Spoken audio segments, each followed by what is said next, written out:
Bonjour à toi, aujourd'hui on se retrouve pour une nouvelle vidéo et si tu es là, il y a de grandes chances que tu sois confronté au fait que ton calendrier n'est pas rempli. Ça tombe bien parce qu'aujourd'hui, on va aborder la méthode exacte pour remplir ton calendrier et ajouter 50 à 100 cas mensuels à ton business. Tout ça, ça va te permettre d'arrêter de devoir chasser ton prochain client, arrêter de te poser des questions sur la pérennité de ton business, finalement en finir avec cette pression constante de maintenir les chiffres lorsqu'on fait de la prospection ou lorsqu'on doit constamment réinvestir en ads mois après mois. Et surtout, un des problèmes principaux qui se posent, c'est l'impossibilité de pouvoir planifier sur le long terme. Si aujourd'hui, tu as un calendrier qui n'est pas rempli ou que tu utilises des méthodes de prospection, que ce soit du cold emailing, des DM sur Instagram, etc., tu manques de leverage. Et cette méthode va te permettre de développer un vrai business, un business qui va générer plusieurs millions par an et qui va te permettre de construire une audience. Parce qu'aujourd'hui, après avoir bossé avec de nombreux entrepreneurs, j'en suis arrivé à me poser une question. Comment est-ce que des entrepreneurs tels qu'Alex Hormozi, Iman Gadzhi, Yomi Denzel ou encore Antoine Blanco en sont arrivés à des métamorphoses, des transformations pareilles dans leur business simplement en construisant une audience? Regarde, Alex Hormozi, il est passé de dormir sur le sol de sa salle à un business qui génère plusieurs centaines de milliers d'euros par mois à 4 millions par mois. Et en l'espace de simplement 2 ans, Alex Hormozi a réussi à développer son portfolio à plus de 200 millions en développant une audience de 2,4 millions de followers sur YouTube. Mais c'est pas tout. Iman Gadzhi, qui est passé d'adolescent pauvre à Londres, à scaler son agence à 100 k par mois et ensuite, en l'espace de seulement 3 ans, développer une audience de 4,8 millions de followers sur YouTube et générer plusieurs millions par an, plus de 8 chiffres par an avec son offre. Et quand on regarde, c'est la même chose qui se passe pour Yomi, qui est passé d'étudiant fauché, comme il aime le dire, à dropshipper qui fait 100 k par mois. Et ensuite, en l'espace de seulement 3 ans, en développant une audience de 1,15 million de followers sur YouTube, qui a maintenant un business qui lui génère plusieurs millions par an, plus de 8 chiffres par an. Et c'est la même chose pour Antoine Blanco, qui est passé de coach sportif avec une offre de coaching où il tournait entre 10 et je crois 30 k par mois, à développer un business qui génère plus de 400 000 euros par mois en seulement 3 mois avec une audience de 60 000 followers sur YouTube. Est-ce que tu te rends compte que dans le business en ligne, c'est ce qu'on appelle une anomalie? Toutes ces personnalités-là ont une chose en commun, elles ont toutes décidé de se concentrer sur développer leur personal brand et surtout, elles ont mis un point d'honneur à développer cette audience via YouTube et via le contenu vidéo. Quand on regarde tout ça, quand on analyse ces différents entrepreneurs, on se rend compte d'une chose.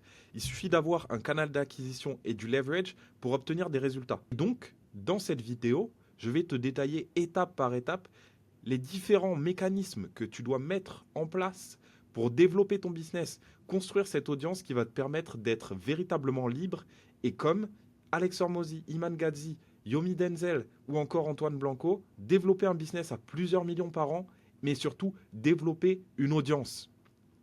Et le fait d'avoir une audience, quel que soit ton niveau actuel, que tu sois à 20, 30 ou même 50 k par mois, ça va complètement métamorphoser ton business. Si c'est quelque chose que tu n'as pas encore développé aujourd'hui, commence à développer une audience et tu vas vraiment voir l'impact que ça va avoir sur ton business. Toutes ces personnes-là, comment est-ce que tu peux expliquer que quelqu'un qui a déjà un business qui tourne à 4 millions par mois décide de s'investir autant dans la création de vidéos sur YouTube et dans la construction d'une audience? Il y a forcément une raison. Et donc moi, j'ai décidé, après avoir bossé avec de nombreux entrepreneurs, par exemple sur le contenu court, etc., je me suis rendu compte d'une chose.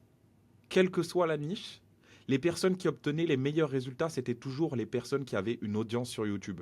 Le contenu long, c'était toujours le contenu qui permettait aux personnes de performer le mieux sur le contenu court. Il suffit d'avoir une offre, de générer de l'attention et donc de posséder ton audience. Donc là, en 1, comment est-ce que tu vas faire tout d'abord pour générer de l'attention? Il va falloir que tu mettes en place une infrastructure YouTube. Exactement comme les entrepreneurs que je t'ai montré juste en haut l'ont fait, il va falloir que tu trouves un moyen de générer un tas d'impressions de manière gratuite et ensuite que tu puisses rediriger toute cette attention vers l'offre que tu vas vendre. Donc quand tu crées ton contenu, il va falloir que tu te poses certaines questions qui sont très importantes. Comment est-ce que tu vas pouvoir positionner ton contenu pour qu'il vienne permettre à ton prospect de passer de sa situation initiale et de l'amener jusqu'à sa situation finale? Bien évidemment, le meilleur moyen de faire ça, c'est avec ton offre.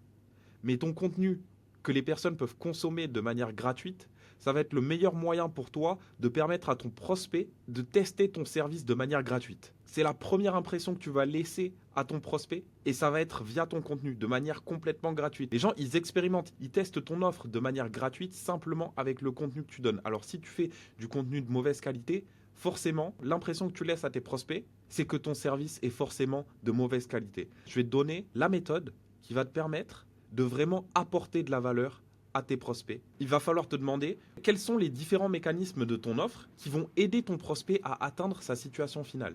Il faut que tu détermines ces mécanismes. Ton contenu va venir expliquer à ton prospect quels sont les différents mécanismes de ton service. Tu vas simplement pouvoir expliquer ton process de A à Z via ton contenu. Ça, c'est le contenu dont l'audience a besoin. Donc là, par exemple, tu peux voir qu'on a un mécanisme qui va être le trafic, le deuxième mécanisme, ça va être le nurturing, le troisième mécanisme, la conversion, et le quatrième, ça va être tout ce qui est relatif au scaling. Donc, si je dois créer du contenu, je vais venir et regarder, par exemple, dans la catégorie des insights sur mon business, je vais me demander, OK, quel type de contenu relatif au trafic je vais pouvoir créer sur les insights que je peux donner à mon audience. Quel type de contenu sur le trafic je vais pouvoir créer par rapport au système. Par exemple, des systèmes qui vont permettre de générer du trafic. C'est du contenu que je vais pouvoir créer. Ça peut être pareil pour les talents. Quel type de personne, par exemple, si j'utilise la prospection, par exemple, pour générer du trafic, je vais pouvoir créer du contenu sur les talents qui sont nécessaires pour générer du trafic. Ça peut être, par exemple, des assistants virtuels. Je peux créer du contenu sur comment recruter correctement des assistants virtuels. Tout ça, c'est le type de contenu que tu vas pouvoir venir réaliser et c'est très important donc de définir ton offre, de définir les différents mécanismes de ton offre qui vont permettre à ton prospect d'atteindre sa situation désirée. Ensuite, pour chacun des mécanismes, venir identifier ici les insights, les systèmes et les talents. Et donc ensuite, tu vas pouvoir définir pour chacun de ces mécanismes-là et pour chacune de ces thématiques, insights, systèmes et talents, les différents types de contenus que tu vas pouvoir créer pour t'adresser à ton audience. Mais là, il faut prendre en considération une chose, c'est le contenu dont ton audience a besoin. On ne peut pas simplement créer une vidéo avec le contenu dont notre audience a besoin. Parce que ça a probablement dû déjà t'arriver de remarquer qu'il y a des personnes qui créent, par exemple, énormément de contenu sur YouTube, mais avec très peu de vues. Le contenu est extrêmement qualitatif, mais pourtant, ils n'arrivent pas à générer l'attention dont ils ont besoin. Pourquoi ? Parce qu'ils font absolument pas attention au packaging. Et donc là, ce que je vais te détailler juste après, c'est l'importance de aussi prêter attention à ton packaging. Qu'est-ce que j'entends par là ? Là, par exemple, tu as la vidéo A qui va générer 50 vues et tu as la vidéo B qui va traiter du même sujet, mais avec un packaging différent, qui va générer 2000 vues. Pourquoi ? Parce qu'il y a deux choses auxquelles tu dois faire attention. Ton titre et tes thumbnails sur YouTube. C'est les deux choses que ton prospect va pouvoir voir avant même d'avoir cliqué sur ta vidéo. C'est les deux choses qui vont lui donner envie de cliquer sur ta vidéo. Donc, il va falloir faire très attention, passer énormément de temps dans ta recherche de titres, essayer de beaucoup A/B tester, passer énormément de temps sur ta recherche de thumbnail et ensuite tester tes thumbnails pour voir ce qui performe et ce qui performe moins bien. Il y a 3 métriques qu'on va vraiment devoir considérer. C'est le nombre d'appels bookés qualifiés, le nombre d'appels bookés et le nombre de vues. Parce que à métrique égale, on va privilégier la vidéo qui fait le plus de vues, mais la métrique la plus importante, c'est le nombre d'appels bookés qualifiés. Donc si tu as une vidéo qui fait moins de vues, mais tu bookes beaucoup plus d'appels bookés qui sont qualifiés, il va falloir privilégier peut-être ce type de vidéo-là comparé à la vidéo qui a fait beaucoup plus de vues. Parce qu'il ne faut pas oublier que notre but à nous, c'est pas d'être influenceur, c'est de collecter du cash parce que c'est avant tout pour ça qu'on a nos business. C'est le but d'un business. Le but d'un business, c'est d'impacter le plus de personnes et de générer le plus de cash possible, forcément. Comment est-ce qu'on va pouvoir identifier le contenu recherché, le contenu qui est populaire ? Comment est-ce qu'on va pouvoir identifier de la demande sur un sujet précis ? Je vais te donner les clés qui vont te permettre à toi de pouvoir identifier le contenu que ton audience est activement en train de rechercher pour que tu puisses lui proposer ce qu'elle veut et qu'ensuite, à l'intérieur, tu puisses implémenter ce dont elle a besoin. On a en 1, les compétiteurs YouTube, en 2, le contenu qui performe sur d'autres plateformes, en 3, la recherche de mots-clés, en 4, l'autorité empruntée, en 5, les vidéos populaires dans différentes niches et en 6, les trends. Voilà les 6 leviers que tu vas pouvoir utiliser pour identifier le contenu en demande. Comme je t'ai dit, partie 1 toujours, titre et thumbnail. Et donc ensuite, à l'intérieur de cette vidéo-là, partie 2, valeur. Les compétiteurs YouTube. Pour t'expliquer exactement comment ça se passe, tu vas voir que si tu crées des vidéos YouTube, tu vas créer une vidéo YouTube qui dans une niche. Par exemple, ça peut être, je ne sais pas, la niche du SMMA. Qu'est-ce que tu vas faire? Tu vas pouvoir aller checker les vidéos de tes compétiteurs sur le marché du SMMA et donc identifier les vidéos qui ont le mieux fonctionné ou les sujets qui ont reçu beaucoup de feedback dans cette niche-là. Et ensuite, toi, tu vas pouvoir venir créer tes propres vidéos sur ces sujets-là. Ça ne veut absolument pas dire que tu dois copier les vidéos que tes compétiteurs ont créées, mais ça veut simplement dire que tu vas pouvoir identifier le contenu qui est extrêmement demandé, le contenu qui fonctionne bien, le contenu qui reçoit énormément de feedback pour toi aussi venir apporter de la valeur et tu vas pouvoir du coup si tu as énormément d'expertise, apporter bien plus de valeur que tes concurrents. En deux, ce que tu vas pouvoir faire également, c'est que tu vas pouvoir aller identifier le contenu qui performe sur d'autres plateformes. Donc ça peut être Instagram, ça peut être Twitter, ça peut être LinkedIn, ça peut être TikTok. Donc par exemple, ce que je fais généralement, c'est que si j'ai besoin d'aller trouver sur une thématique particulière du contenu qui performe, la première plateforme vers laquelle je vais me diriger, ça va être Twitter. Et donc, pour identifier le contenu qui fonctionne très bien sur Twitter, j'utilise un outil qui s'appelle Tweet Hunter. Et donc, à partir de ça, je peux rechercher dans des thématiques particulières des tweets qui ont très bien performé. Et donc, ces tweets-là, ils vont me donner un indice sur le type de contenu qui performe sur cette plateforme-là, ou bien même certaines thématiques qui performent particulièrement bien sur un sujet en particulier, et je vais pouvoir venir créer une vidéo sur ce sujet en particulier. Tu peux faire exactement la même chose sur LinkedIn, disons par exemple si tu utilises LinkedIn. Sur Instagram, ça marche aussi très bien. Tu peux utiliser différents outils comme Talk Backup, etc. pour identifier le contenu qui fonctionne très bien sur Instagram et pour identifier le contenu qui fonctionne sur certaines thématiques en particulier. Donc, disons, si tu es en train de créer du contenu, je ne sais pas, sur le coaching sportif ou je ne sais pas, par exemple, sur le trading, tu vas pouvoir aller sur Instagram, faire une recherche, une étude de marché, identifier un peu le contenu qui fonctionne le mieux sur cette thématique-là et ensuite, tu vas pouvoir prendre cette thématique et toi, en faire une vidéo YouTube et ça te garantit, en quelque sorte, que ce soit du contenu qui soit quand même un minimum recherché. La troisième étape, ça va être la recherche de mots-clés. Tu vas pouvoir utiliser différents outils comme vidIQ pour identifier les mots-clés qui sont recherchés. Donc par exemple, tu as un certain nombre de questions qui vont avoir tendance à revenir sur YouTube. Tu peux donc utiliser des outils comme vidIQ pour déterminer quels sont les mots-clés qui sont recherchés et les incorporer dans le titre de ta vidéo. Ensuite, on va avoir l'autorité empruntée. Là, je t'ai mis quelques exemples ici. L'autorité empruntée, c'est quoi? C'est utiliser par exemple un nom ou une personne connue, une célébrité, pour emprunter son autorité et toi créer une vidéo en rapport avec cette personnalité. Par exemple, comme tu peux le voir, il y a eu sur YouTube à un certain moment énormément de personnes qui se mettaient à créer des vidéos sur la formation d'Andrew Tate pour ramener ça à leur service. Comme tu peux le voir par exemple, là j'ai essayé la formation d'Andrew Tate à 49,99 sur le dropshipping. Donc là c'est de l'autorité empruntée parce que tu vas prendre l'autorité de Andrew Tate et ensuite tu vas réaliser toi ta vidéo sur le sujet et donc les gens vont t'associer à cette personne. Après, choisis bien les personnes avec qui tu fais ça. Mais il y a des personnes qui vont cliquer uniquement parce qu'elles ont vu la personne en question. Par exemple, c'est quelque chose que j'ai fait sur certaines de mes vidéos. J'ai emprunté de l'autorité à Alex Hormozy et je suis venu créer une vidéo pour parler d'un sujet en particulier. Et ça va te permettre de créer des vidéos qui vont attirer beaucoup plus le clic, de ramener beaucoup plus de viewers sur tes vidéos. Donc là, comme tu peux le voir, et ça a également été fait par exemple, My Message to Andrew Tate. Donc là, par exemple, c'est une vidéo où il s'adresse directement à quelqu'un. Mais voilà, c'est toujours pareil, c'est de l'autorité empruntée. Tu prends une personnalité et tu crées ta vidéo sur un sujet en particulier en utilisant l'autorité de cette personne-là qui va te permettre du coup de générer plus de vues et de générer plus d'attention. Toi, si tu crées des vidéos dans une niche en particulier, tu as simplement à rechercher des figures d'autorité dans cette niche ou même à l'extérieur de cette niche-là pour associer ton contenu à ces figures d'autorité et emprunter leur autorité. Ensuite, en 5, on a les vidéos populaires dans différentes niches. Donc ça, j'ai pas envie que la vidéo soit trop longue, donc je te prendrai pas l'exemple directement dans cette vidéo, je te ferai pas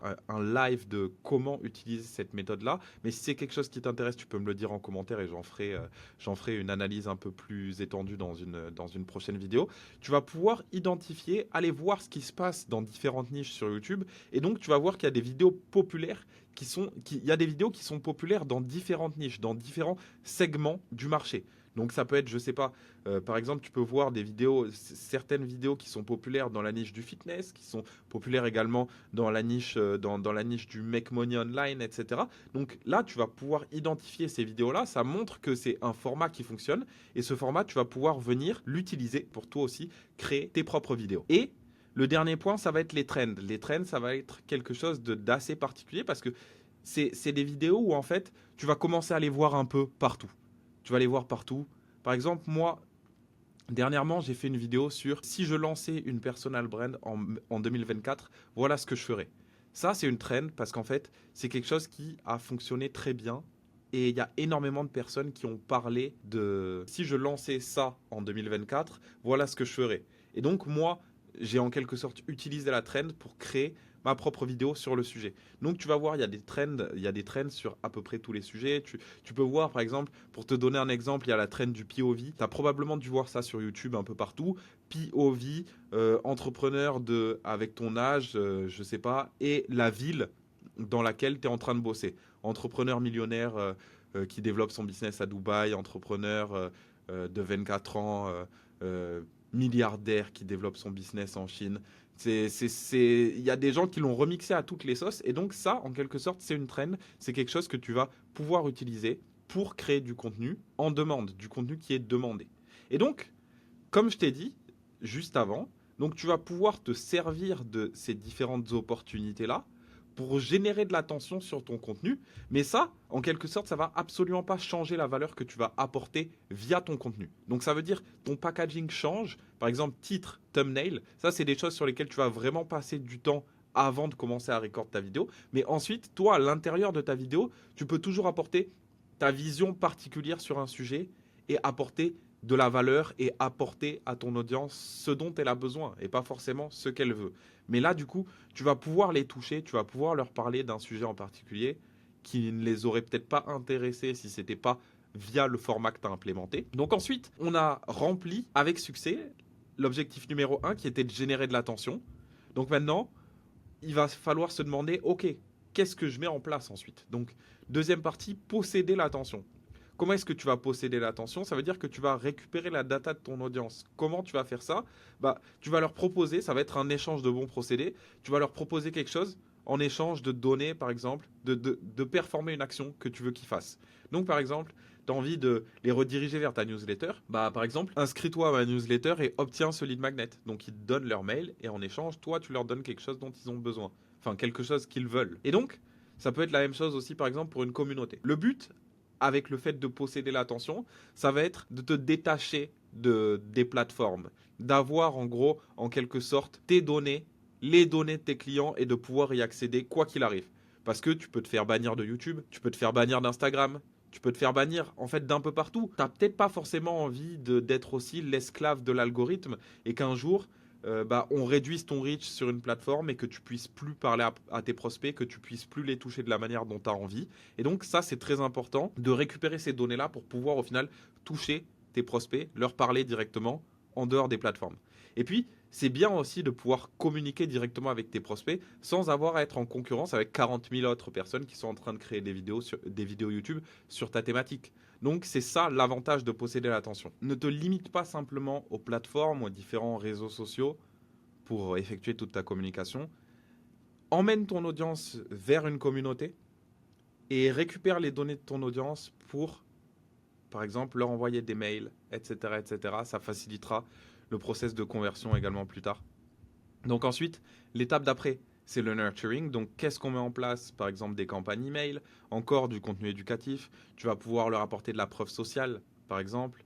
Donc, tu vas pouvoir leur partager des études de cas, etc., des testimonials, tout un tas de choses qui vont leur permettre en quelque sorte de te faire confiance.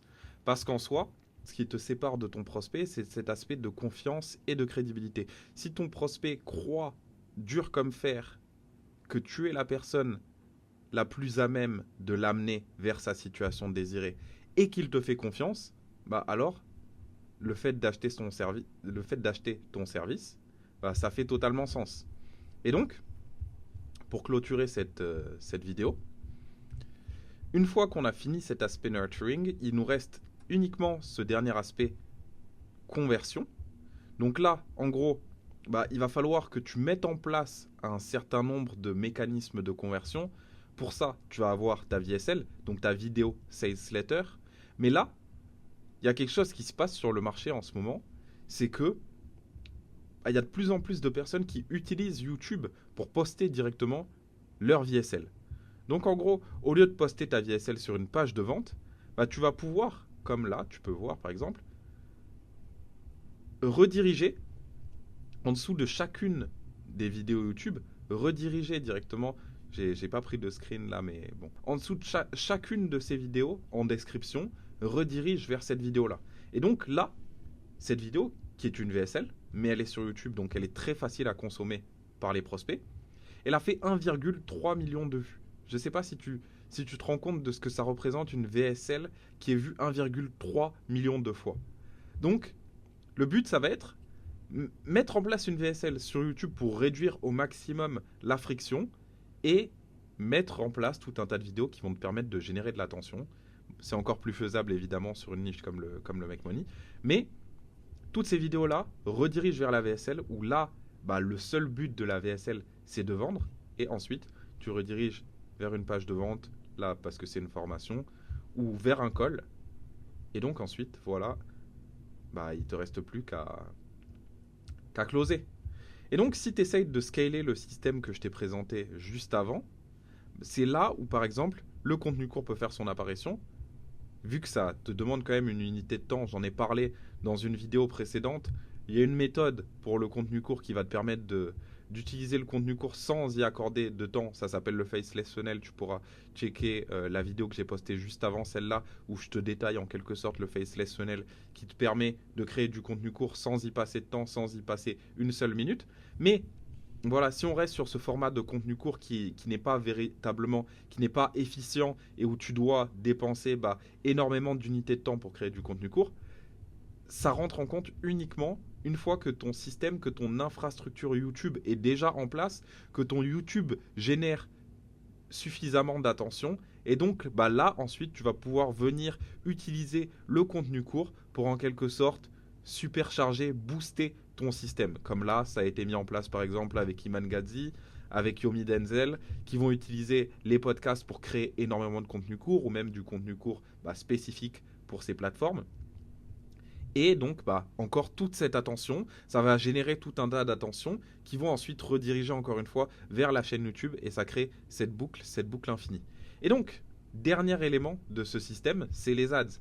Parce que, oui, on crée du contenu éducatif, on génère tout un tas d'impressions gratuitement, mais on ne veut pas non plus rester les esclaves de l'algorithme. Donc, même en ayant mis en place toutes les étapes que je t'ai montré avant, comment est-ce qu'on va pouvoir garantir d'une certaine manière un afflux constant ou même une certaine constance en termes d'impression, on va pouvoir venir booster encore le système avec des ads. Donc les ads vont nous permettre de générer encore plus de trafic et l'avantage, c'est que ça va être très intéressant parce qu'on n'est pas en train de mettre en place des ads pour rediriger directement vers par exemple booker un call ou vers un funnel direct response.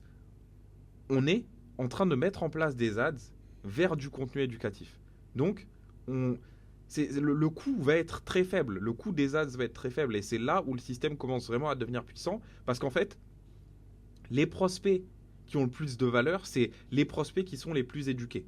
Et ça, on va pouvoir utiliser les ads pour générer, encore une fois, encore plus d'attention, générer du trafic qui va venir consommer du contenu, qui va venir s'éduquer sur notre solution. Et donc, ensuite, tout ça, ça va résulter en beaucoup plus de conversions.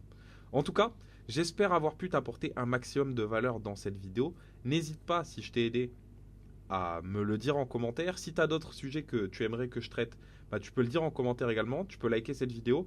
Et si ça t'intéresse, toute la mise en place de cette infrastructure que je viens juste de te détailler, tu peux booker un call en dessous de cette vidéo. Et moi, je me ferai un plaisir de te montrer comment est-ce qu'on peut implémenter ça pour ton business et te permettre de scaler à plus de 50K par mois, 100K par mois. Et voilà. Je te souhaite une bonne fin de journée et à la prochaine.